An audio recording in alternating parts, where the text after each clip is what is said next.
Oke, ini pertemuan ya. Pertemuan kita pagi hari ini adalah pertemuan yang kedua. Pak Guru ucapkan selamat pagi untuk kalian ya yang hadir pada pagi hari ini pada room kita ya. Pagi hari ini pokok bahasan kita masih berlanjut ya. Sekarang kita materinya yang di B. Kalau di PowerPoint-nya ini bagus ya, terlihat prinsip dasar pembuatan animasi 2D ya. Nah, sebelum kita masuk ke pertemuan kita atau materi kita yang kedua, Pak Guru mohon konfirmasinya dari Indra Gandhi. Indra Gandhi, bisa dengar suara Pak Guru? Indra Gandhi.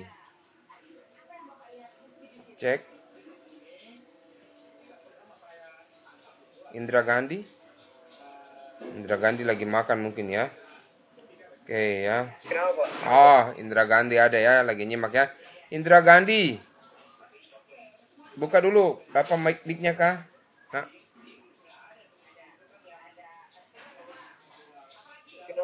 oke. Ya, pagi hari ini Indra Gandhi akan memimpin kita berdoa ya sebelum kita memulai aktivitas kita pagi hari ini. Silakan Indra Gandhi. Kita doa dulu ya. Oke Pak, oke. Mari teman-teman, sebelum kita memulai pelajaran hari ini, mari kita berdoa menurut kepercayaan agama masing-masing. Berdoa dimulai.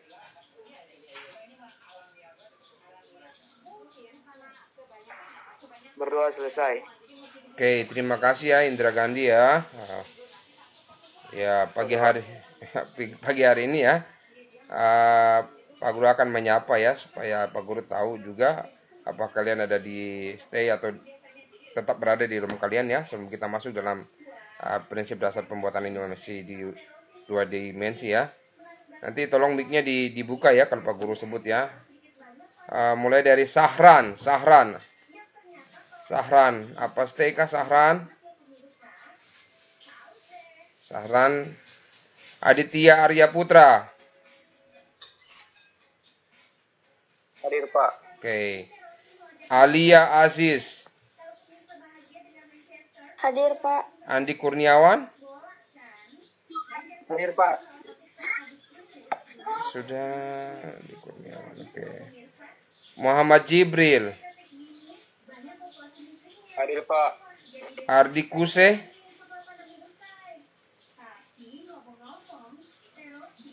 Oh, Ardi Kuse. Oke. Muhammad Jibril resen. Oke. Ardi Kuse. Deviana. Hadir Pak. Oke. Eva. Hadir Pak. Immanuel M. Rumbekwan kali ya mungkin ya. Namanya agak terpotong. Oke. Indra Gandhi sudah tadi. Nirwana. Oke, Sari Ayu Suwandari. Agak panjang ya. Hadir Pak. Oke ya. Tina Toding. Hadir. Oke, lanjut ya. Muhammad Zaki.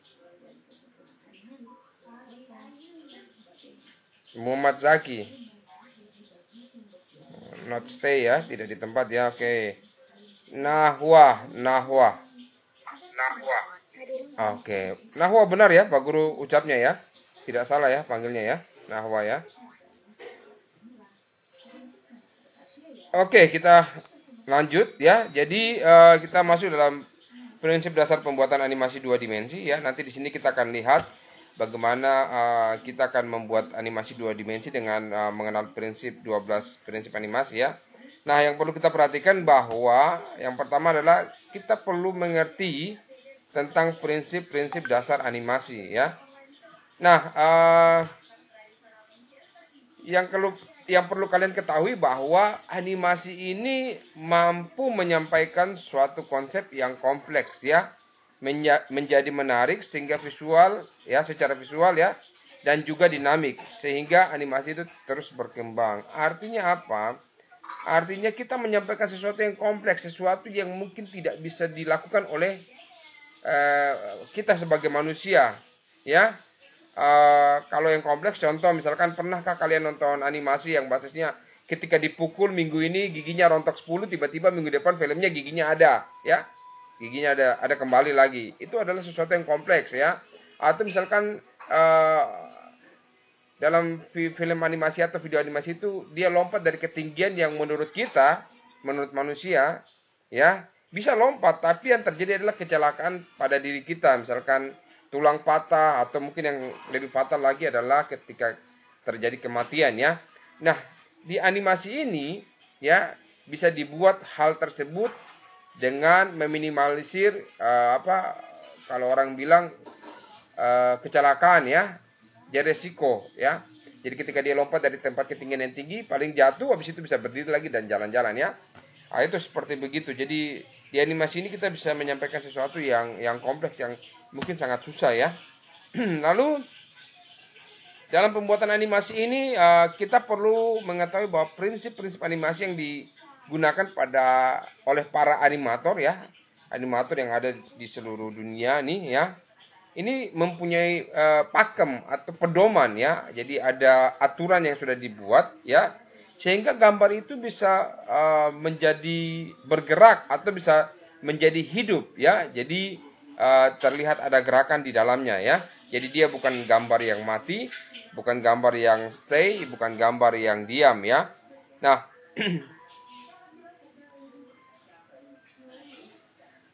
sabar ya. Oke. Pak Guru tadi nge-save ini, ya.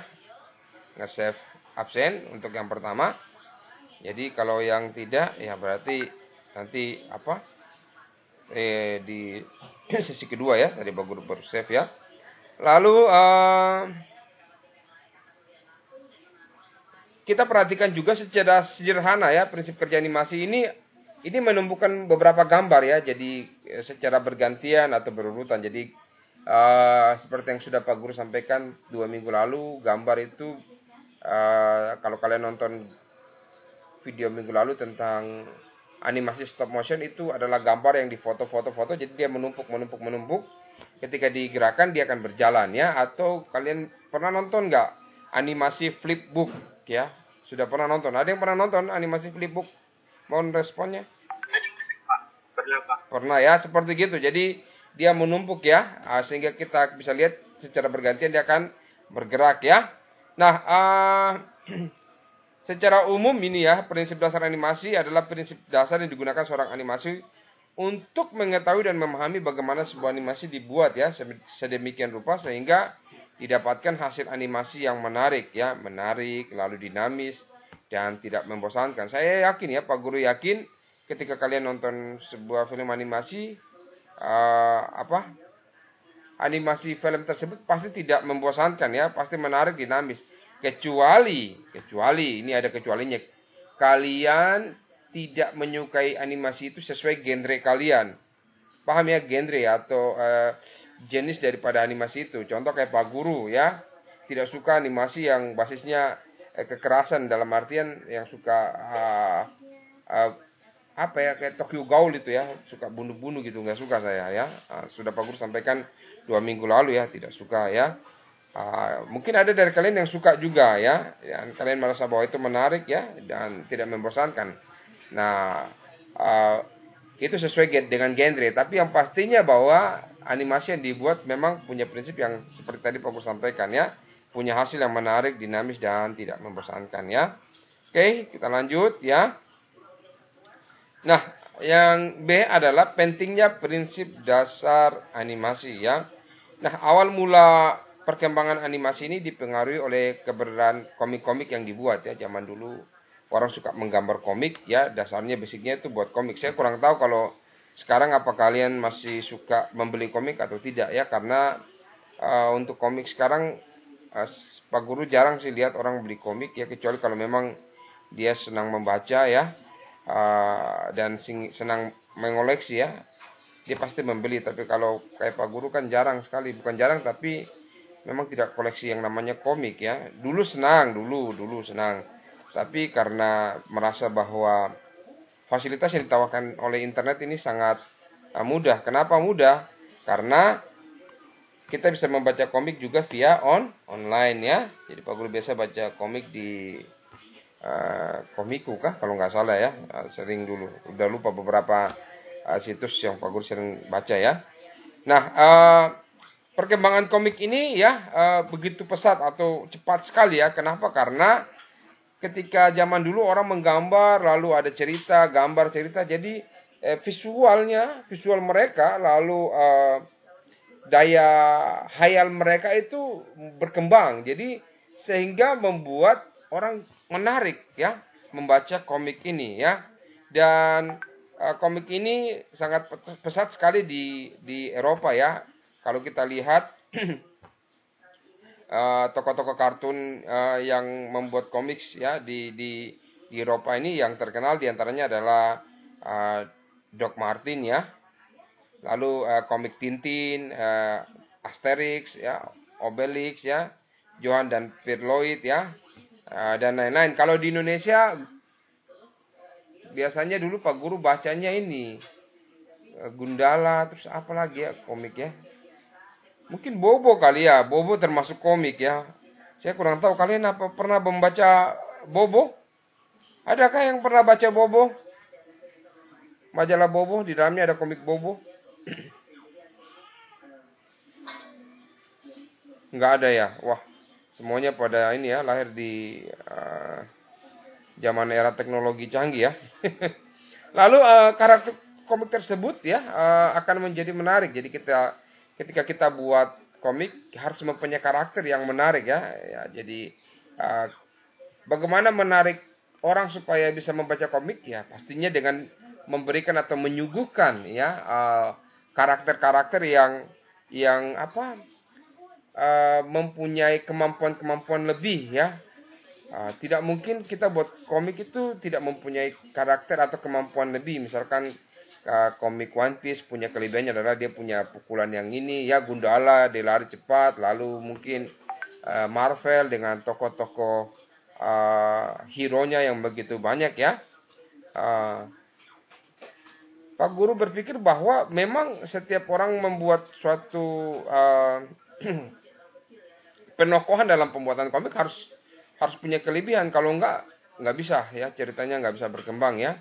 Sedangkan yang paling sederhana saja Tom dan Jerry ya kita lihat kelebihan dari si tikus siapa ya, Jerry ya, punya kecepatan lari yang cepat, lalu punya daya orang bilang daya untuk ngerjain si Tom ya, seperti gitu ya. Jadi harus punya sesuatu yang menarik ya dalam komik tersebut ya. Nah, pengaruh yang diberikan ini semakin lama semakin besar ya dibanding kemampuannya ketika berbentuk statis sebagai gambar biasa ya. Lanjut ya. Kita masuk dalam yang C ya, konsep dasar prinsip animasi ya. Nah, konsep dasar prinsip animasi terdiri atas 12 prinsip ya. Jadi 12 prinsip dasar animasi ini sudah yang tadi Pak Guru sampaikan sudah pakem ya, atau sudah ada aturannya ya, sudah ada pedomannya ya. Nah, ini pertama kali diperkenalkan oleh animator kawakan ya, animator terkenal atau animator yang zaman dulu ya membuat animasi ini dari Walt Disney ya. Jadi dulu pertama kali yang membuat film animasi ya atau gambar bergerak itu Walt Disney ya. Beliau bernama Frank Thomas ya dan Ollie Johnston ya, Frank Thomas dan Ollie Johnston.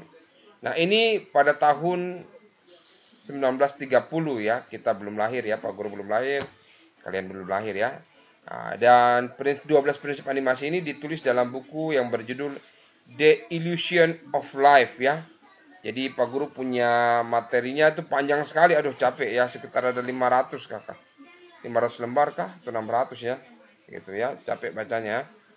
Nah, lalu prinsip dasar ini ya, ini merupakan ya hasil eksperimen ya dan latihan mereka serta keinginan dari Disney waktu itu ya untuk memikirkan suatu cara bagaimana membuat sebuah animasi ya semirip mungkin dengan gerakan nyata suatu objek ya, baik itu benda, hewan maupun manusia. Jadi mereka berpikir bahwa bagaimana kita buat gambar bergerak ini supaya dia bergerak ya secara real ya, secara nyata ya, baik itu benda ya, objek ya, benda misalkan daun ya, kalau dia jatuh ya milik kena angin bagaimana ya.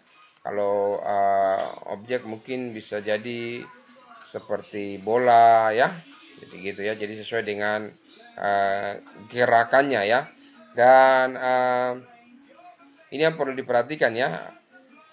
Jadi mereka berpikir keras ya supaya bisa terlihat nyata ya. Nah, selanjutnya adalah fungsi dari prinsip animasi ini adalah agar ya setiap animasi yang dibuat kelihatan menarik atau dramatis ya dengan gerakan yang alami yang sudah Pak Guru sampaikan tadi ya. Nah, selain itu juga animasi tersebut diciptakan atas dasar sebagai teori dasar yang bersifat wajib dimiliki dan dikuasai oleh para animator untuk menghidupkan karakter animasinya ya. Jadi memang 12 prinsip animasi ini sangat penting sekali ya supaya bisa kalian tahu ya ketika nanti membuat animasi 2 dimensi ya. Dan ini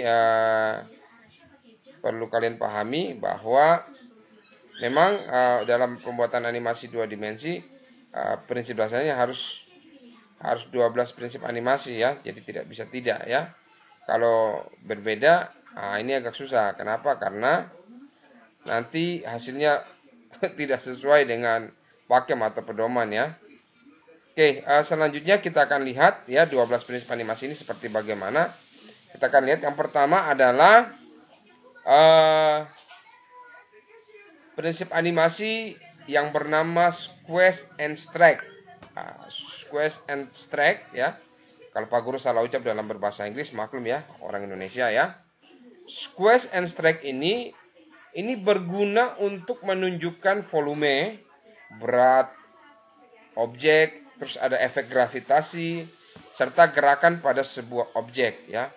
Sehingga gerakan objek tersebut akan lebih kelihatan nyata ya ketika sedang dalam gerakan mengkerut, melonggar ya, atau volumenya akan tetap ya, atau sebaliknya ya, ukurannya kelihatan berubah ya. Kita akan lihat contoh dari squeeze and strike ini ya. Pak Guru akan coba memutarkan apa itu squeeze and strike ya. Ini kita lihatnya dalam bahasa Inggris ya. Bentar ya. Pak Guru share dulu videonya supaya kita tahu. Hey guys, so I decided to make a video series that squash and stretch. Ya, This is the principle that animated objects Ya. are longer or flatter to emphasize their speed, momentum, weight, and mass. Here's a bouncing ball that has squash and Ya, stretch. bentuknya seperti gini ya, squash and Here, strike ya. without squash and stretch. See the difference? Jadi dia mempunyai The amount ya, that an object kelenturan squashes and ya. stretches says something about its mass. Lalu ada volume The more berat squash ya, and ada stretch, gaya the gravitasi softer the ya. object, the less squash and stretch, the stiffer Lalu the ada object. mengkerut This ya. looks like a water Jadi balloon. tinggal kalian lihat Second saja one ya ini. probably would be a bowling ball. Squash and stretch applies to characters too. Look at how this figure is stretching from the speed Ya, that he's stretch ya ini. and then he squashes after he lands before settling in his pose. You can also use squash and stretch. Jadi to dalam exaggerate pembuatan facial animasi expressions. squash and Let's stretch also ini squash memang and stretch to this kita face. butuh banyak Eyes are gambar ya. closed, his face Gambar is yang squashed, and when he opens his contoh eyes, kayak gini, his mengkerut face stretches atau up. melebar ya, squash and stretch It's ya. very important to keep the volume Semakin of the kita object bentuk consistent. gambarnya A lot of people makin mess banyak with dia it. akan gerakan Trying to mengkerutnya do jadi squash and banyak ya. stretch. They'll, Itu kalau begini elongate 1, the 2, ball 3, like 4, this 5, 6, and 7 ya flatten gini it ya. like this. Jing, This bola is what begini you ya. should Nah, not seperti gini ya. do. Overall Nanti volume of the kita ball bisa must be lihat the ya. same. So Ketika as the bola ball jatuh gets dari atas, longer, it also gets besar wider. turun ke bawah dia jadi When it gets flatter, pipi it ya. also gets Kalau kita wider. mau The buat same ya goes with bentuknya ya. cubes. Ini If you're squash and going stretch in ya. with one line, the other lines must go in the opposite direction. The cube should start out narrow, get flat, get narrow again, and then rest. In-betweening with cubes is easy because you can measure the line in between the two lines and then connect them to make the cube. If you master squash and stretch with cubes, the next step is to try to do it in 3D. Another important note is that the ball does not have to be Jadi stretched memang the membutuhkan entire time. banyak gambar ya. When it's Contoh just kalau starting kalian to lihat fall, bola it should ini, have its normal shape for the most seperti yang part. tadi sudah Pak Guru Now, when it's sampaikan just about to hit bahwa the bottom, kumpulan that's gambar when ya. it has the most stretch. Jadi animasi So, ini adalah do not kumpulan overdo gambar ya. squash and stretch. Nah, ini gambarnya banyak ini ya. Alright, that is all I've got for Untuk squash buat and gerakan stretch. begini dibutuhkan Next, gambar let's banyak. go Misalkan over kalau kita mau anticipation. buat I hope you learned something. gambarnya halus I'll 1 see you detik, guys kita bisa in the next bikin video. mungkin mungkin bisa 10 atau 24 gambar ya, tergantung kita aja. Kalau 24 frame berarti 24 gambar ya untuk 1 detiknya ya, atau mungkin untuk 2 detiknya 24 frame berarti 24 gambar ya. Nah, yang selanjutnya adalah prinsip animasi yang kedua adalah prinsip anticipation ya. Ini adalah prinsip di mana persiapan sebelum aksi ya, yang diikuti oleh sebuah aksi kemudian penyelesaian aksi tersebut. Hal ini dapat meningkatkan ketegangan atau kelucuan pada suatu aksi tertentu ya. Nah, prinsip anticipation ini artinya gerakan yang dilakukan ya sebelum aksi. Misalkan saya mau memukul gini, artinya saya harus ancang-ancang dulu dari belakang ya.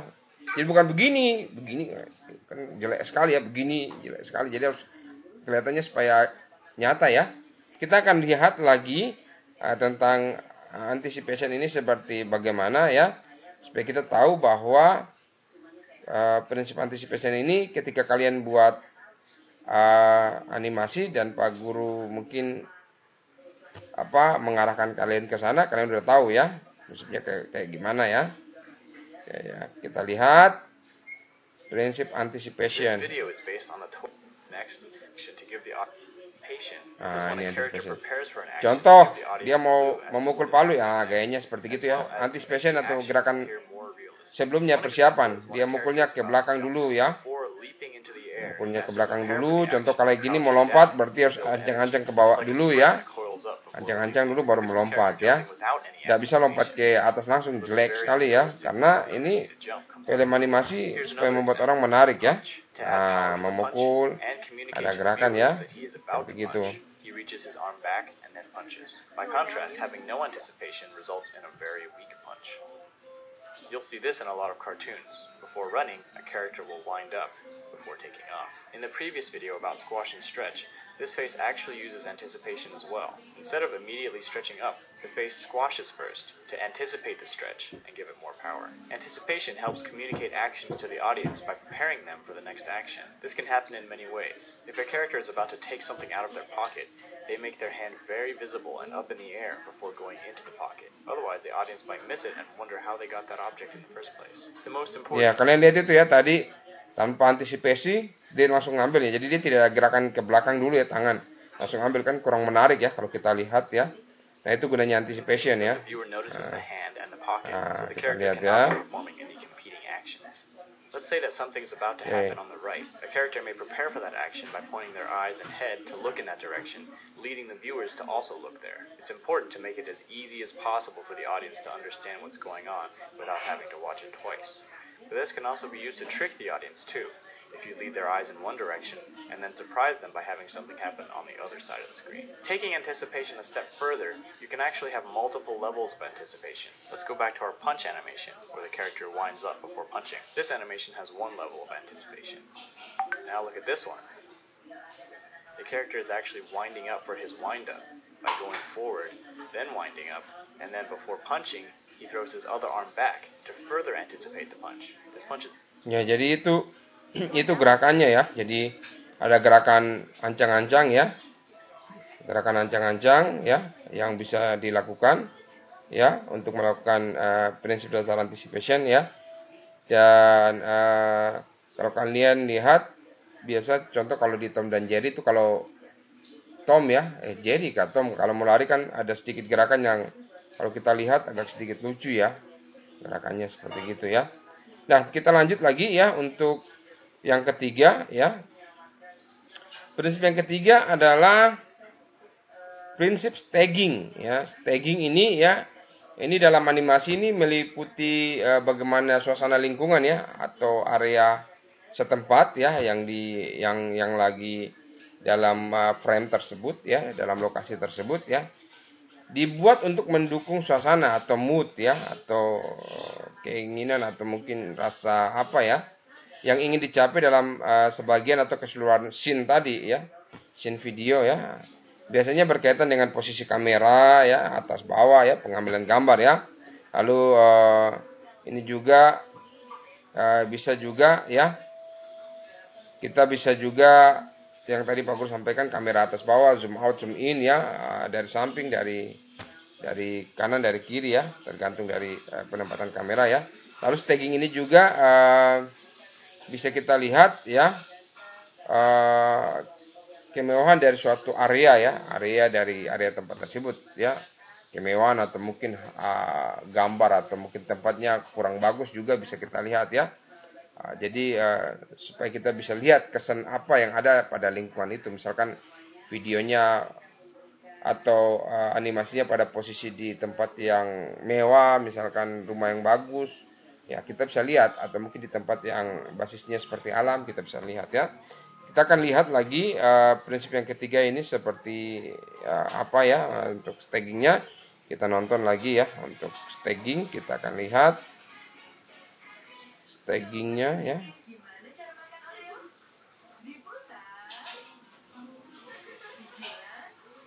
This video is based on the 12 principles of animation. The idea so clear. Ini It's a staging very ya. broad principle because it covers so many areas of animation.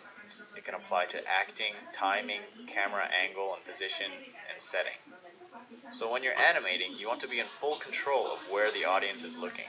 You're essentially saying, look at this, now look at this, and now look at this. This control is achieved through staging. All of the elements of the scene work together to move the viewer's eyes around the screen. Here's an example of bad staging.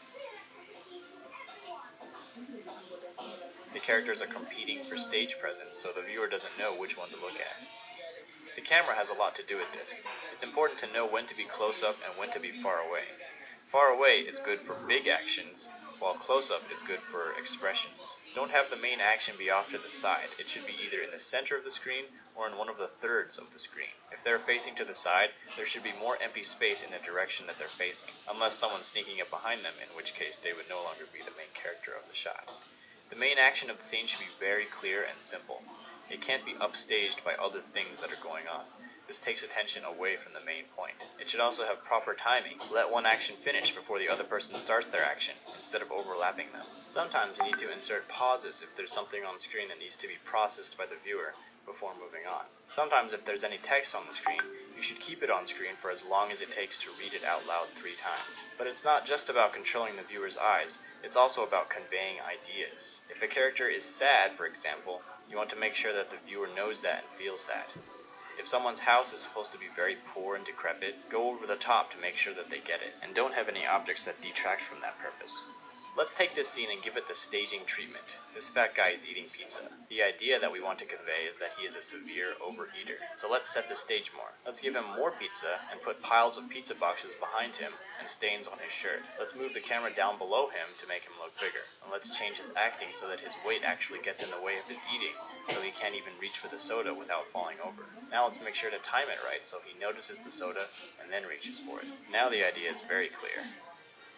So that's all I have for staging. The next principle is called straight ahead and pose to pose. So thanks for watching. Oke, ya itu prinsip ketiga ya. Ini prinsip ketiga ya. Prinsip ketiga staging ya. Kita lanjut lagi yang prinsip yang keempat. Prinsip keempat adalah straight ahead and pose to pose ya. Jadi prinsip straight ahead ya ini ya, mengacu kepada teknik pembuatannya ya. Yaitu dengan teknik frame by frame ya. Jadi digambar satu persatu ya. Jadi kalau kita lihat ada contoh gambar ini, gambarnya satu persatu. Jadi untuk membuat gerakan gambarnya satu persatu ya. Lalu pose to pose ini menggunakan teknik keyframe ya. Seperti twin motion di Flash ya. Ini cocok untuk mereka yang dananya terbatas dan butuh pengerjaan cepat ya. Nah, keyframe ini kita meletakkan titik-titik di mana akan kita tempatkan gerakan, ya. Kita memang sudah atur posisinya, tapi macam kalau kita sudah atur, lalu kita mau buat sedikit animasi dia berubah tanpa harus menggambar ulang, kita bisa pakai keyframe ya, tapi tidak boleh terlalu banyak ya, karena nanti kalau kalian belajar menggambarkan diri kalian sendiri, belajar tentang After Effects, kalian akan paham apa itu keyframe nanti ya dalam pembuatan animasi ya. Kita akan lihat lagi ya prinsip strike ahead and pose to pose ya. Videonya seperti bagaimana ya supaya kalian paham ya.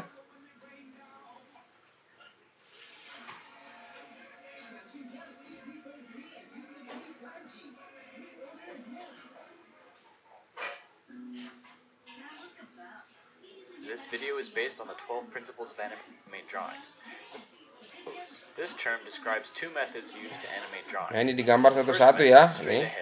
Oke, kalian tinggal lihat aja ya. You draw the second drawing and then the third drawing and so on. It's basically animating as you go. The second method, pose to pose, is where you draw the beginning and end of each main pose and go back later to fill in the drawings in between. So there are benefits to both methods. Pose to pose is generally better for most actions because it gives you the most control. You have a good idea of what the action is going to look like very early in the process. So instead of worrying if the character is going to end up in the right place, you decide where they end up from the beginning and work backwards. Also, using straight ahead animation can lead to the character changing size or being on a different level from beginning to end. Pose to pose can save you a lot of work. If you were to animate a whole sequence straight ahead and then realize that one pose is off, you would have to change several drawings to fix that one pose. But with pose to pose, you do the main poses to see if it feels right, and you can catch problems early on. Straight ahead animation, on the other hand, is good for animation that is unpredictable. Some examples of this include fire, water particles, clouds of dust, explosions. The reason why straight ahead works well is because there are laws of physics that work at a constant rate, and it's hard to predict how it will work pose to pose. So when animating fire, for example, you just go with the flow based on what you know about fire, and let the fire kind of create itself. If we were to look at the beginning and end, we wouldn't even know how to in-between it. However, you can still use pose to pose to make the general shapes, and fill it in between to make it smoother. Another example of unpredictable animation is overlapping action, which will be covered in depth in the next video. Let's say that a character has floppy ears. You could draw the figure with his ears. Ya, itu strike ahead and pose to pose ya. Selanjutnya kita akan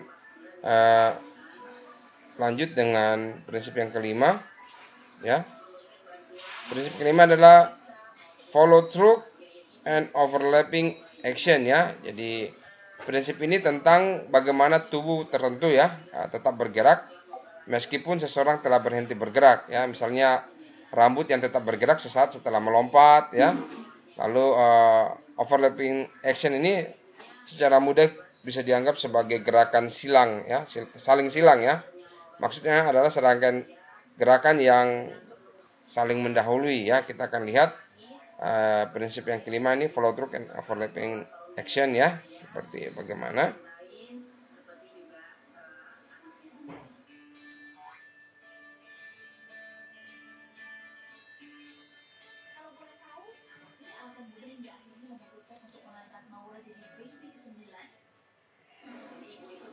This video is based on the 12 principles of animation and overlapping action. This is the technique of having body parts and appendages drag behind the rest of the body and continue to move when the body stops. Follow through and overlapping action are often Ya, contoh kalian lihat tadi ya. Ketika dia melompat dia berhenti, tapi bentuk gerakan dari topinya masih bergerak ya. Itu follow through ya. Associated with another technique called drag. These names all describe the same thing but in different ways. For example, follow-through refers to the way parts of the body continue to move after the body is stopped. Overlapping action describes the offset between the timing of the main body and its other parts. Drag describes the technique of delaying the movement of body parts in relation to the main body. All three of these are basically describing different aspects of the same thing. Iya, lalu untuk overlapping action itu ketika misalkan contoh tadi kayak di gambar dia gerak begini dia balik ya, saling silang ya, kembali lagi ya, saling silang ya, itu overlapping action ya. Follow through and overlapping action add a great deal of realism to a character. Here's a character with and without follow through and overlapping action. Basically, when the main body moves, the tip of the appendage should be the last to catch up, and when the body stops, the tip should follow through the farthest before settling back. This is true of not just appendages, but the whole body as well. When coming to a stop, often the body will follow through and then come back. Just as a character needs to anticipate his jump, he also needs to follow through his land. Sometimes the extra skin on a character can be treated as a separate entity with drag and follow through. Similar to squash and stretch, the amount of drag that you give something says something about its mass. The first one is like a TV antenna, while the second one is like a feather. It's usually easier to add the appendages after the animation of the main body is finished. When adding hair, for example, use the previous frame as an indicator of where the hair should be stretched towards. Since it has drag, it should be dragging from where it was in the last frame. In addition, make sure to let the hair follow through when the body comes to a stop. Arms are a good place to insert follow-through and overlapping action. Have the elbows lead the arm's actions. The elbow comes first, followed by the forearm, and then the hand. This is true even when walking. The forearms drag slightly behind the elbows, and the hands drag slightly behind the forearms. Overlapping action helps to break up an animation to make it more interesting. If we offset the movement of the arms and legs, the animation appears more graceful. If the character is standing up from the ground, we could offset the top half from the bottom half to make it look less easy and more realistic. So that's all I got for follow through and overlapping action. The next principle is called slow in. Oke, itu follow through dan overlapping ya. Itu tadi follow through dan overlapping action ya. Selanjutnya kita akan masuk ke prinsip yang ke-6 ya. Sebelum kita masuk ke prinsip yang ke-6, Pak Guru akan save ya untuk kedua kalinya ya, untuk absensi kita ya. Oke, udah Pak Guru save ya untuk absensi kita yang kedua kalinya. Lalu kita akan lanjut ke yang ke-6, slow in dan slow out. Slow in dan slow out ya. Ini slow in dan slow out ya. Slow out, slow in ya. Ini ada ilusi untuk membuat percepatan atau perlambatan ya, sehingga dapat menimbulkan kesan tertentu. Jadi ada gerakan yang cepat, ada gerakan yang lambat ya. Kita akan lihat untuk yang ke-6 ya, slow in dan slow out ya. Nih kita lihat slow in dan slow out.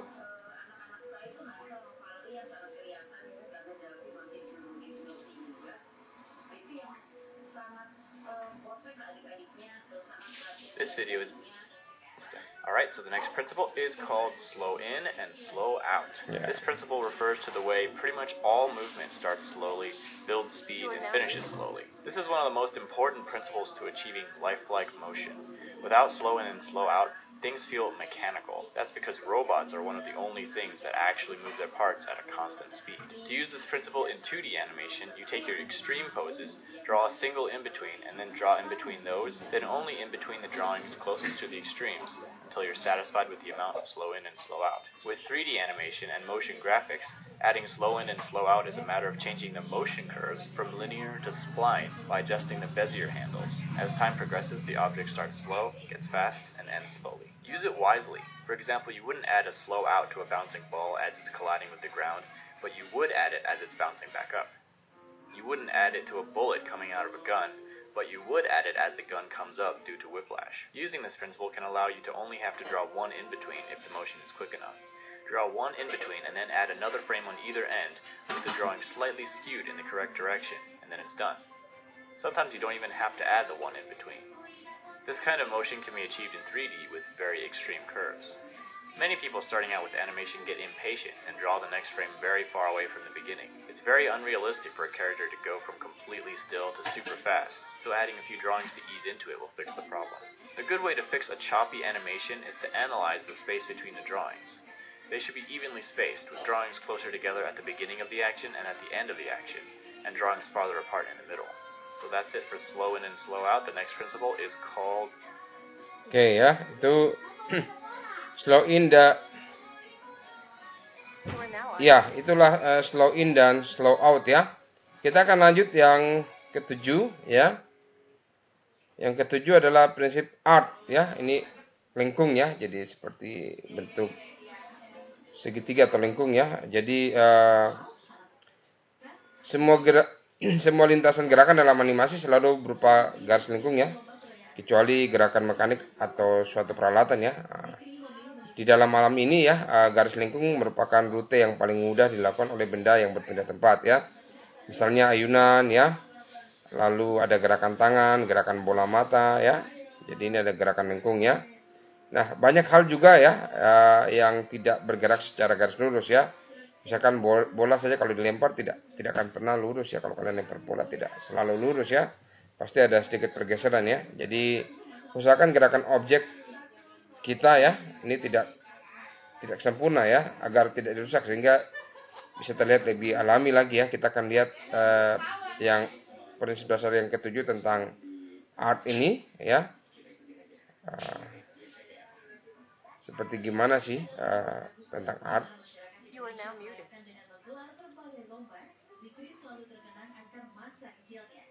This video is based on the 12 principles of animation called arcs. So very few organisms are capable of movements that have a mechanical in and out or up and down precision. Most living creatures will move in a circular path, otherwise known as an arc. So let's say that we were given these key poses and were told to fill in the poses in between. Simply taking the midway point between the poses will not work, because this looks way too mechanical. The ball needs to follow an arc. Of course, we also need to consider the slow in and out caused by gravity. When doing this in 3D and motion graphics, we can achieve this effect by keeping the movement in the x-axis constant, but giving the movement in the y-axis a slow in and slow out. This will give the ball its arc. Now let's look at this head turn. Right now it looks pretty dull and straight, but if we add an arc to it, it gives it a little bit more character. Forgetting about... Ya, kalau kita lihat ya tentang tadi orang memutar kepala ya, dia agak sedikit begini ya, itu agak sedikit lengkung, kelihatan lebih bagus ya, lebih menarik ya, dibanding dengan begini ya, gitu ya. Arcs can lead to some obvious mistakes. For example, we may in between this movement by calculating the midpoint like this and cause the shape of the object to shrink. If we were to draw a simple arc as reference, then this movement would be a lot easier and more realistic. Arcs can be added to almost any figure movement. This guy is landing on the ground. Let's have his body settle in an arc. This guy is reacting with shock. Let's have his body and arms follow an arc. This guy is taking a step. Have his body move down and up in an arc before he even takes his next step. This guy is kicking. Have his leg and body follow through in an arc. When movements are very fast, you can add arcs in the form of a smear. Take the beginning and end pose and draw an arc in between and fill it in the same color as the object, maybe slightly transparent or fragmented towards the end of the action. So that's it for arcs. Next we will be discussing secondary... Oke, ya. Selanjutnya ya, kita akan lihat ya tentang secondary action yang ke-8 ini ya. Kita akan lihat dulu apa itu secondary action ya. Kita lihat yang ke-8, secondary action. Ini adalah bukan gerakan yang sebenarnya ya. Misalkan saat di ruang tunggu dokter ada tokoh utama yang sedang membaca, tetapi di latar belakang ada pemeran pendukung seperti orang merokok ya, sedang mengobrol ataupun apapun yang terlihat supaya membuatnya terlihat seperti alami ya. Nah, secondary action ini ya, ini gerakan-gerakan tambahan ya. Ini adalah gerakan-gerakan tambahan yang dimaksudkan untuk memperkuat gerakan utama ya, supaya sebuah animasi tampak lebih realistik. Kita akan lihat ya tentang secondary action.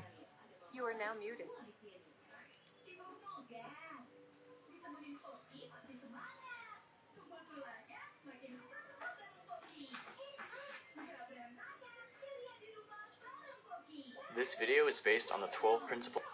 Okay, the next principle is called secondary action. This principle is often associated with overlapping action, although according to Frank and Ollie, it means something very different. Secondary action describes gestures that support the main action to add more dimension to the character animation. For example, a character may be walking angrily. The primary action is the legs, and the secondary action is everything else. The arms swinging, the head bobbing, and the facial movements. Let's say a character is about to knock on a door. The secondary action of the other hand will communicate what kind of door knocking this is. If it's a fist, it makes him look angry. If it's dainty, it gives him a graceful, happy vibe. If it's tucked close while the head looks back and forth before knocking, it communicates that he doesn't want to be discovered. This guy is picking up a box. We can give him more personality by having him rub his hands together and twiddle them in the air while getting ready to pick it up. It's important not to let the secondary action dominate the primary action. If a figure has a sad expression that should be seen, and we are adding a secondary action of wiping away a tear, the hand shouldn't cover the face. On the other hand, don't let it go unnoticed. People might not even notice that there's a tear there unless you give it its own time. This is why the principle of staging is very important in secondary action. So let's take this simple bite animation and give it some secondary action. First, let's make him lick his lips to show that he's hungry. Next, let's make him close his eyes and have his eyebrows go up, showing that he likes it. Last, let's make him shake his head because he cannot believe how good it tastes. Ya, coba ya.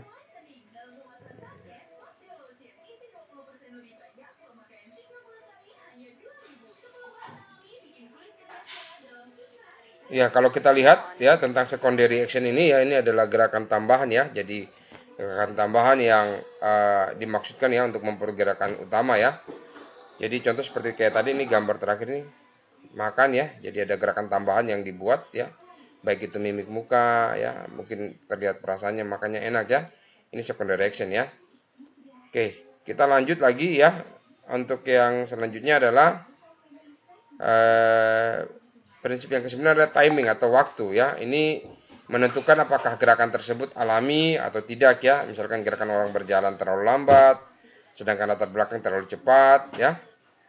Ya, atau tidak kita lihat dalam contohnya ini kita tentukan pada detik keberapa sebuah objek ini ya atau karakter ini berjalan sampai ke tujuan dan berhenti. Jadi dalam pembuatan animasi ya memang butuh waktu. Jadi dia jangankan animasi, ketika kita buat film aja ya kita butuh waktu gerakan ini berapa lama ya sehingga tidak terlalu lama. Jadi durasi daripada sebuah film itu bisa kita pangkas ya, tidak harus sampai 2 jam. Kalaupun 1 jam bisa, kenapa tidak ya, seperti itu. Itu maksudnya dari timing ini ya. Kita akan lihat mengenai timing ini ya.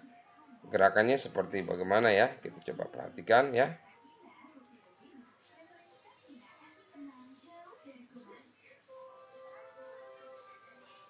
This video is based on the 12 principles states that the personality and nature of an animation This principle states that the personality and nature of an animation is greatly affected by the number of frames inserted between each main action. Basically, if you have many drawings that are very close together in between the 2 main poses, the action will be very slow. If you have very few drawings set far apart from each other, the action will be very fast. Less drawings means fast. Ya, ini gerakan daripada suatu benda, ada yang lambat, ada yang cepat, tapi posisinya waktu yang dibutuhkan untuk tiba di suatu tempat ya.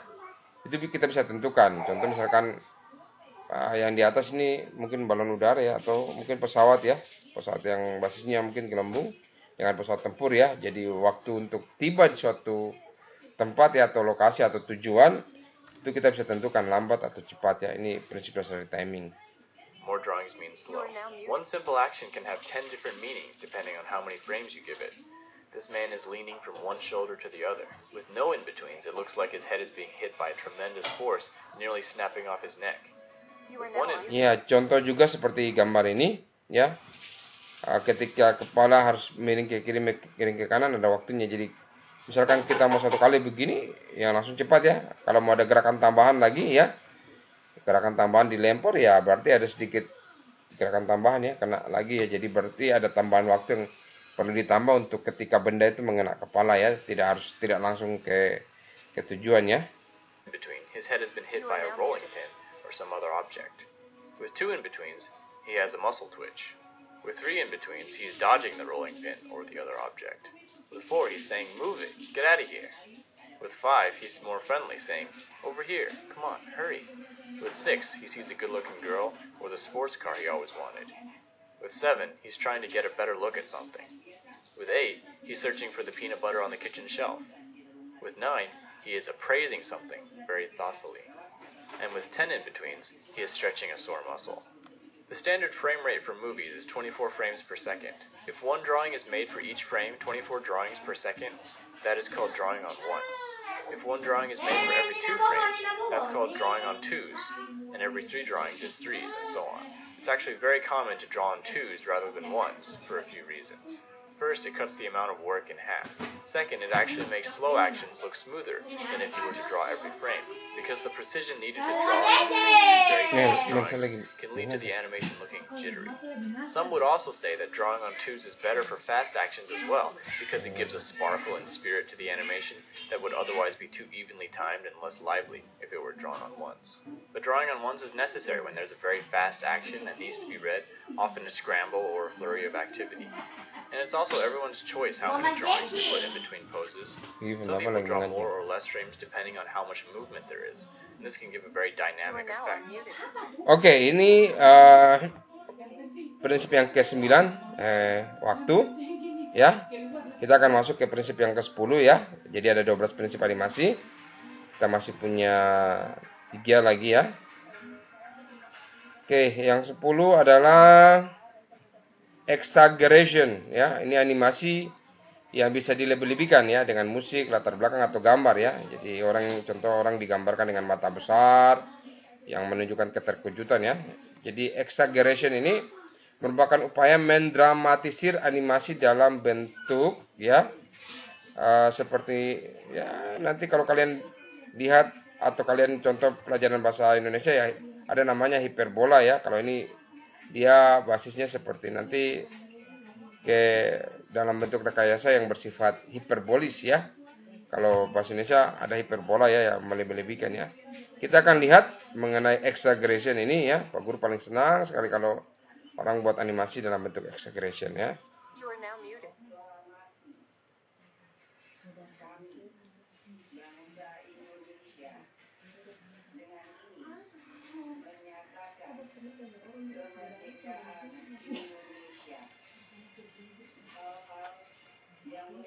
This video is based on the 12 principles of people is called exaggeration. Basically, every action, pose, and expression can be taken to the next level to increase the amount of impact on the viewer. So the early animators at Disney would get confused because Walt would tell them to add more realism, but then when they changed it, he would criticize the result because it wasn't exaggerated enough. In Walt's mind, there was probably no difference. Making it more realistic didn't mean make the physics and proportions more consistent with reality, but rather make the idea or essence of the action more apparent and real. So if a character was sad, make him sadder. Bright, make him brighter. Worried, make him more worried. Wild, make him wilder. Exaggeration doesn't mean more distorted, but more convincing. It's amazing how you can always add exaggeration. This animation looks finished, right? But let's give it some exaggeration. Now when we compare the two, the first one definitely looks less powerful, even though earlier we thought it was finished. When motions are quick, the exaggeration needs to be bigger in order to be noticed. This still frame looks way too extreme to be realistic, but when you play it in motion, it looks less extreme. That's because a lot of the frames that your eye perceives in a short time are less extreme frames, and only one of them is very extreme. So in order to boost its presence, you can either make it stay on screen longer, or make it more extreme. Since it's hard to tell how much room you have for exaggeration, a good rule to follow is to push the exaggeration level until it actually becomes too much. Then wind it back until you're satisfied with it. This way you see the whole range beforehand instead of shooting in the dark. Alright, that's all I've got for exaggeration. The next principle is called... Oke, itu exaggeration. Ya, itu exaggeration ya. Prinsip yang ke-10. Lalu prinsip yang ke-11 adalah solid drawing ya. Prinsip-prinsip dasar menggambar bentuk berat ya. Bentuk berat, soliditas ya, volume dalam bentuk ilusi 3 dimensi ya. Jadi kita bisa pakai di prinsip dasar solid drawing ini ya. Cara menggambar kartun ya, yang menarik ya, klasik. Kita lihat ya tentang prinsip yang ke-11 ini solid drawing ya. Solid drawing ini kita akan lihat ya seperti apa sih solid drawing ini ya.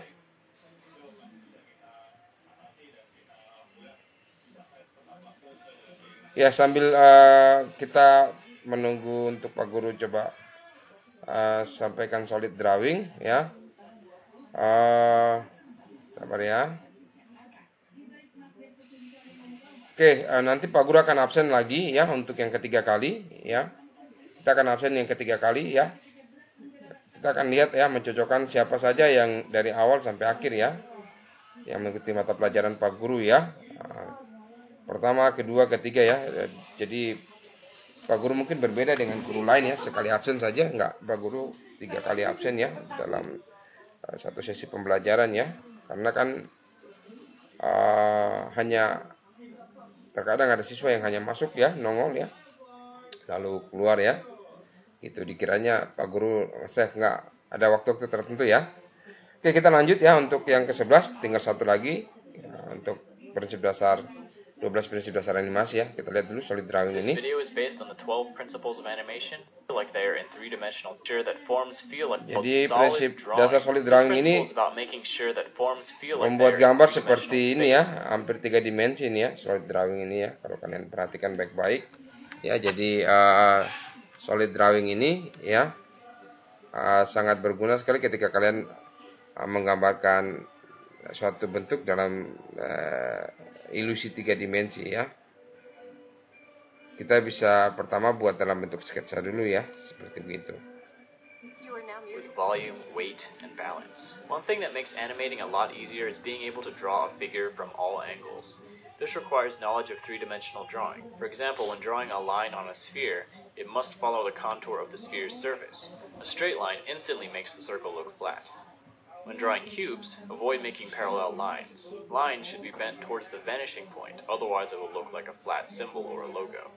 When doing a rough pass of the character, use basic solid shapes like spheres, cubes, and cylinders to construct the character, instead of circles, squares, and rectangles. This will help you be mindful of the space they're in. Another thing you can do is draw perspective lines on the ground, to keep track of their distance from the camera, so that you can know when to draw them bigger or smaller. When moving on to the clean line version of your character, be very mindful of overlap, and try to include it whenever possible. Without overlap, everything appears to be on the same plane, but just adding a single line here and there can define where surfaces come out and where they recede. Another thing to note when doing lines is to avoid symmetry. Symmetrical lines look flat. Try to pair a straight line with a curved line, or offset 2 curved lines, so it looks more natural and dynamic. The principle of solid drawing applies to 3D animation as well, in regards to portraying weight and balance in the pose of a character. For example, avoid what's called twinning, which happens when the arms and legs and other paired features are doing the exact same thing. This is a known affliction that animators have to make a conscious effort to avoid. Instead, lean it over to one side, or put one hand on the hips, or give it a slouch, or do something to show that it has weight and has to keep its balance in a 3D environment. So that's all I've got for solid drawing. The last and final principle. Ya, itu tadi nih ya, solid drawing ya. Ini yang terakhir, kita akan lihat prinsip animasi yang terakhir ya. Yang ke-12 adalah appeal ya. Ini sebuah karakter animasi yang memiliki daya tarik ya. Tidak berarti hanya menjadi lucu atau imut ya, tapi sebuah karakter yang mampu menarik perhatian mata kita ya, penonton ya. Dan semua karakter harus memiliki daya tarik ya, apakah mereka heroik ya, jahat, horor, atau lucu ya. Contoh kalau kita lihat karakter Shinchan ya, karakter ini kadang lucu, kadang juga imut, kadang juga menggemaskan, kadang juga bikin jengkel ya. Ini prinsip dasar dari appeal ya. Kita akan lihat ya, contoh seperti appeal seperti kayak gimana ya, supaya kita lebih paham.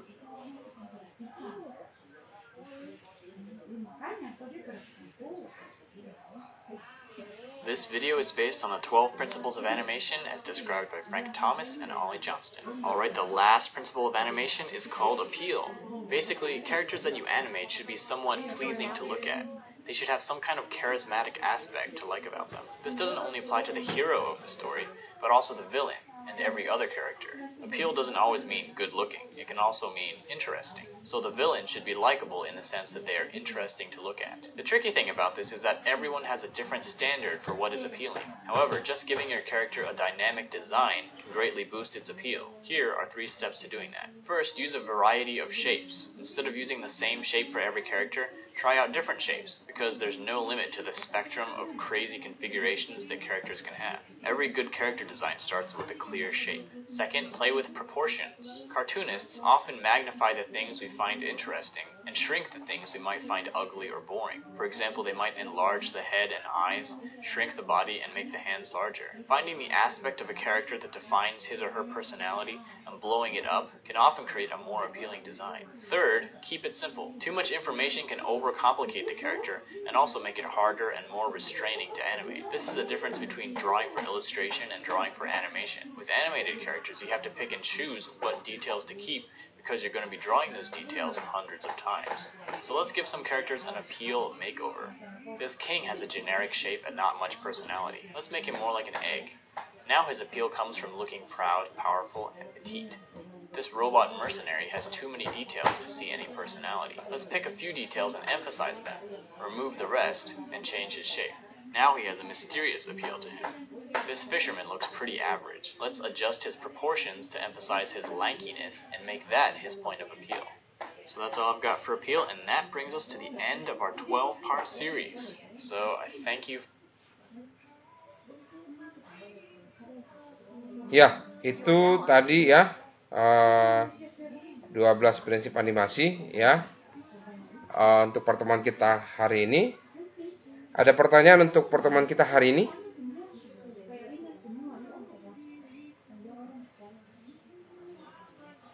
Ada pertanyaan? Tidak ada? Adakah pertanyaan? Tidak ada kah? Kalau tidak ada, ya, Pak Guru bertanya sudah ya. Ya, Pak Guru lihat nama dulu ya.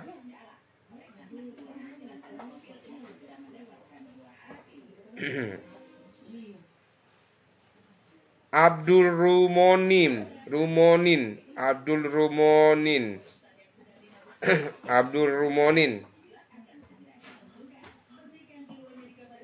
Halo.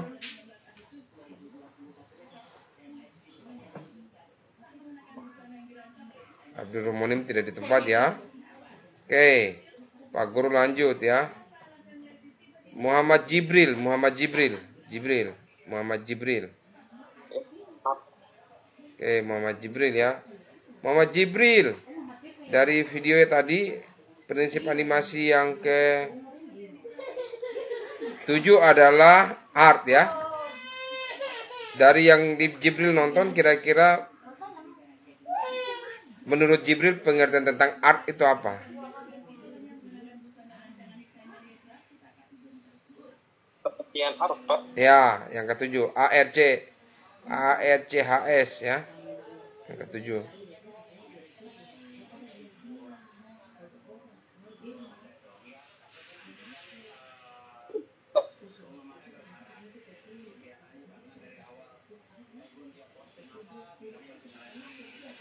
Oke. Aditya Arya Putra, bantu Jibril. Aditya Arya Putra.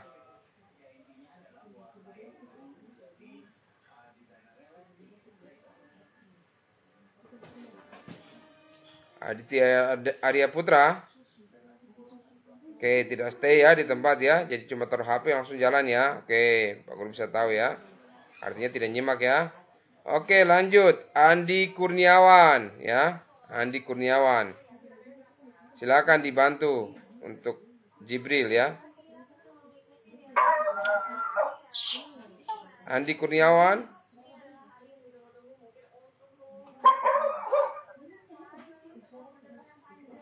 Sama ya, Andi Kurniawan mungkin juga cuma taruh perangkat ya. Tidak menyimak ya pembelajaran kita. Lanjut, Ardi Kusetoding ya. Ardi Kusetoding.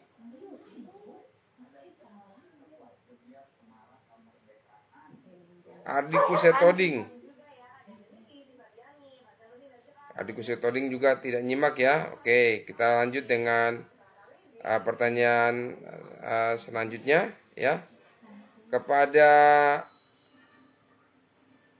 A Arjuna. A Arjuna. Prinsip dasar yang keempat adalah strike ahead and post to post ya. Menurut Arya ya, pengertian Arya sajalah ya, apa itu strike ahead dan post to post?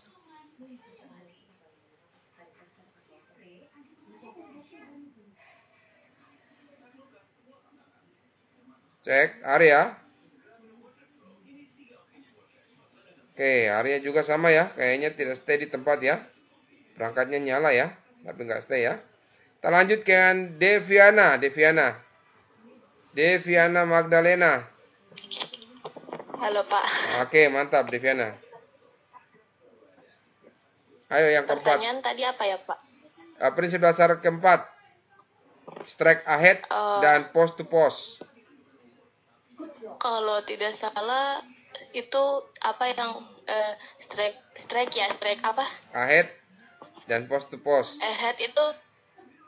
Strike ahead itu dia digambar satu persatu gitu. Oke, lanjut. Terus kalau post to post itu kayak dipakein kayak apa ya tadi? Keyframe ya? Keyframe untuk diberikan motion gitu. Jadi kayak dia jadi halus gitu animasinya. Oke, makasih Deviana ya. Lanjut ke Eva Septiana Anggreni kalau nggak salah ya namanya, nggak terlalu kelihatan sini. Eva Septiana ya, kelas A ya. Coba jelaskan tentang prinsip dasar yang ke-8, secondary action menurut Eva.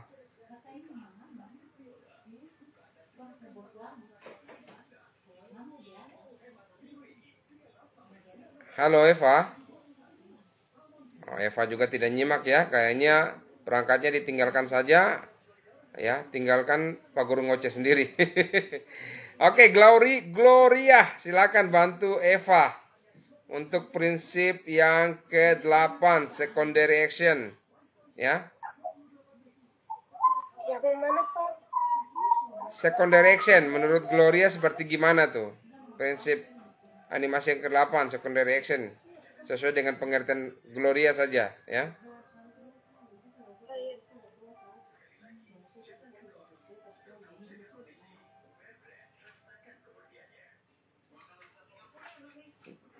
Cek Gloria. Oke, kalau Gloria tidak mau menyapa, Pak Guru jawab terus ini. Apa Gloria yang ke-8? Secondary action.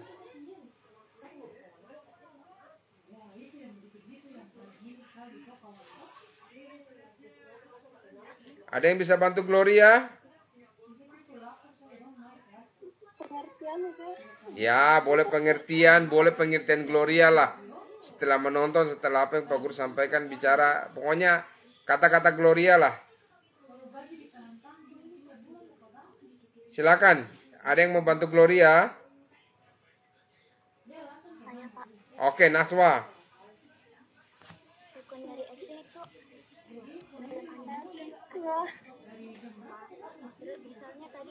Kurang kuat nahwa kurang kuat, bisa diulang nih Pak Guru, kurang kuat. Bisa ditaruh di dekat kah? Suaranya. Dalam animasi ada aksi. Secondary action itu aksi kedua. Misalnya tadi di contoh orang mengetuk pintu. Aksi utamanya mengetuk pintu, terus secondary actionnya itu tangannya misalnya. Kalau dia. Oke, Pak Guru sudah dapat ya nahwa ya, sabar. Oke, selanjutnya ya. Immanuel Rumbekwan ya. Prinsip dasar yang ke-3, staging. Apa ayo? Prinsip dasar yang ketiga, Immanuel M. Rumbekwan ya, kalau nggak salah, staging.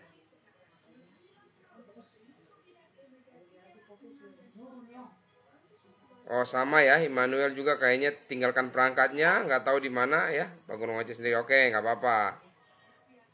Ya, lanjut, Indra Gandhi.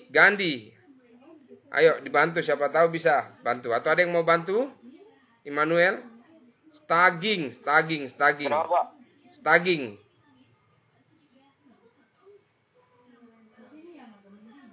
Ya.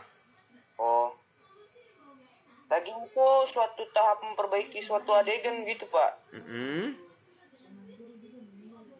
Apalagi? Itu aja? Yang saya ingat itu aja, Pak. Oke, ya terima kasih ya Indra Gandhi ya. Ada yang bisa menambahkan dari Indra Gandhi?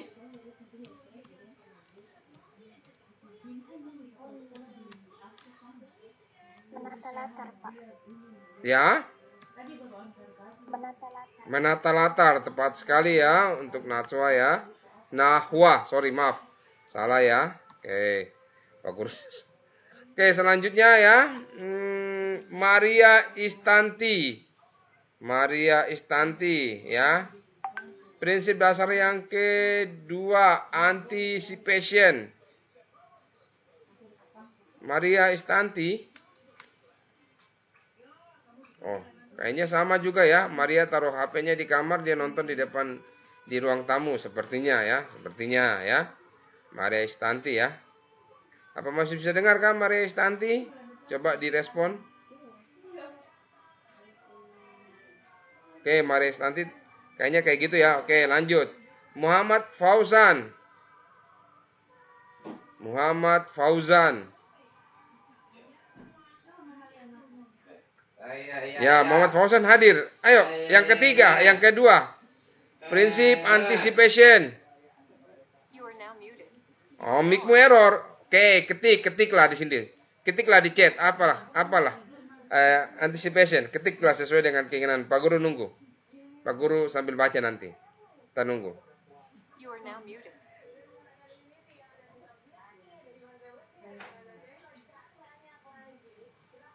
Nunggu semenit. Ini 9 lewat 19, 9 lewat 20-an ya. Ini ya.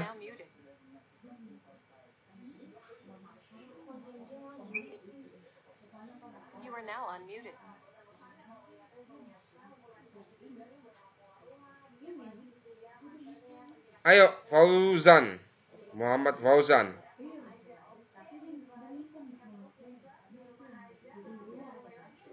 Sambil menunggu Muhammad Fauzan, ya, kita akan tunggu Muhammad Fauzan punya hasil ya ketika dia chat. Ya, Nirwana, silakan dibantu Muhammad Fauzannya. Nirwana.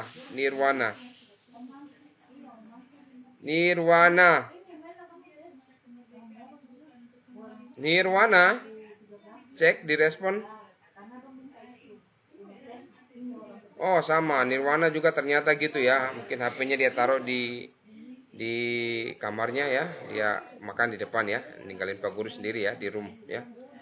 Oke, selanjutnya Petrus. Bagaimana Petrus? Petrus ada yang mau disampaikan? Tentang anticipation. Yang kedua. Prinsip yang kedua, anticipation, Petrus Sameinawi, ya. Cek Petrus. Oh, Tina Toding mau jawab? Oh, sama ya, Petrus juga ninggalin Pak Guru di room ya. Oke, lanjut ya. Oke, enggak apa-apa. Lanjut Sari Ayu, ayo. Yang kedua, Sari Ayu Suwandari. Sari Ayu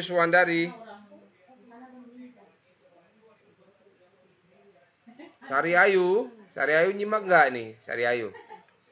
Direspon dong. Oke, sama ya. Sari Ayu juga sama kayaknya ninggalin Pak Guru nih, ngoceh sendiri. Oke, Sari Ayu ya, next. Tina Toding, ayo anticipation. Apa tuh anticipation? Tina Toding. Ini orang Toraja nih kayaknya nih ya. Tina Toding. Halo. Wah, Tina Toding sama juga ya, ninggalin Pak Guru ya. Ya, mungkin HP-nya taruh di dapur ya. Tinanya. Oke, Abdul, ayo gimana Abdul? Silakan. Abdul Rumonin. Silakan, Abdul. Ya, Tina. Iya, Pak. Jawab dong. Prinsip yang kedua anticipation ya. Menurut Tina kayak gimana? Ayo. Tina Toding. Ya, yang kedua anticipation. Nggak ada. Oke, lanjut ya Tina ya. Kayaknya Tina Fauzan ya. Oke, lanjut ya. Petrus juga. Pak Guru lanjut ya. Anastasia Evanka. Silakan yang kedua. Anticipation. Anastasia.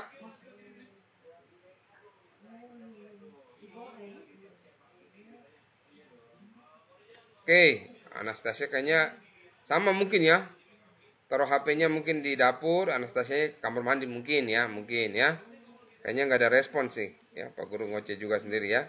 Lanjut, selanjutnya Dina. Prinsip yang ke-8 kita ganti lagi ke prinsip yang ke-10, sorry. Exaggeration.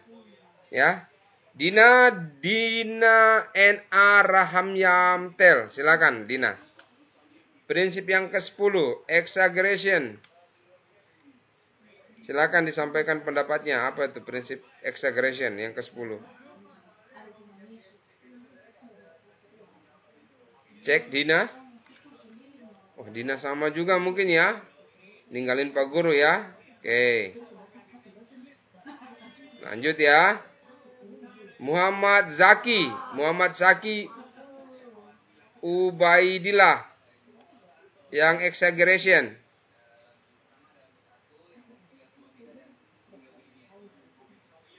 Cek Muhammad Zaki. Halo. Oke, Muhammad Zaki nggak respon ya. Ya mungkin Muhammad Zaki lagi main Mobile Legend mungkin ya. Pakai HP-nya yang satu dibiarin aja ya. Oke, nggak apa-apa. Oke, lanjut. Muhammad Hikmal. Direspon, ayo. Yang exaggeration menurut Muhammad Hikmal ya. Nggak ada salah, nggak ada ini ya. Pak Guru nggak akan pernah menyalahkan. Sampaikan saja apa yang kalian tahu ya.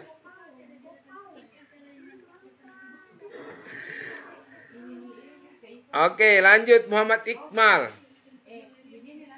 Oke ya. Muhammad Zaki Ubaidah udah sampaikan ya. Oke, Muhammad Zaki, ayo. Ini kan lagi dengar nih. Menurut Muhammad Zaki ya, prinsip yang ke-10 adalah exaggeration ya. Ini prinsip yang seperti gimana nih? Silakan, ayo.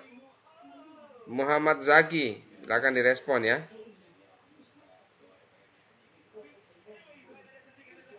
Ya, Pak. Oke.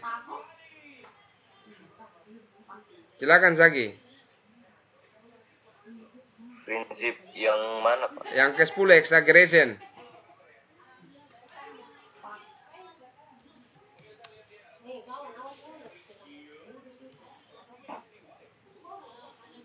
Ayo.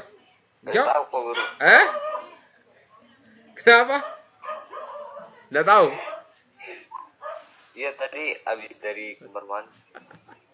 Aduh. Oke lah, nggak apa-apa. Ada yang bisa bantu Muhammad Zaki untuk exaggeration?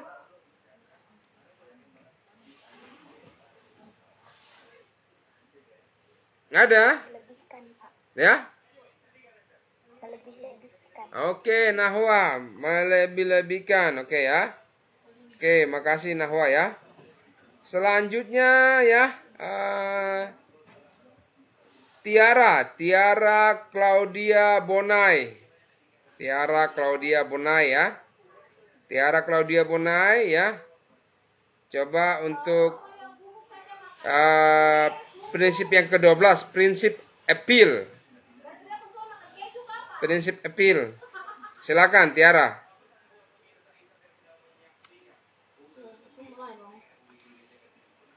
Cek Tiara. Oh, mungkin Tiara juga sama ya. Taruh HP-nya di kamar.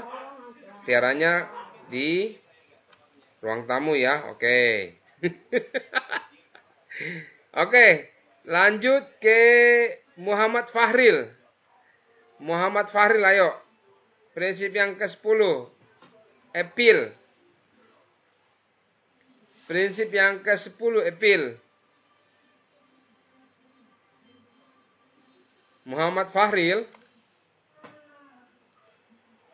Cek di respon.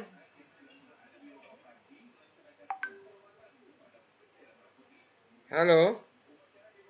Oke, sama ya. Kayaknya Muhammad Fahril juga taruh HP ya. Terima kasih sekali buat kalian pagi hari ini ya. Pengecekan tadi terakhir saya memanggil nama kalian. Itulah absen kita yang terakhir ketiga ya. Dan dari absen yang ketiga hanya 4 orang ya.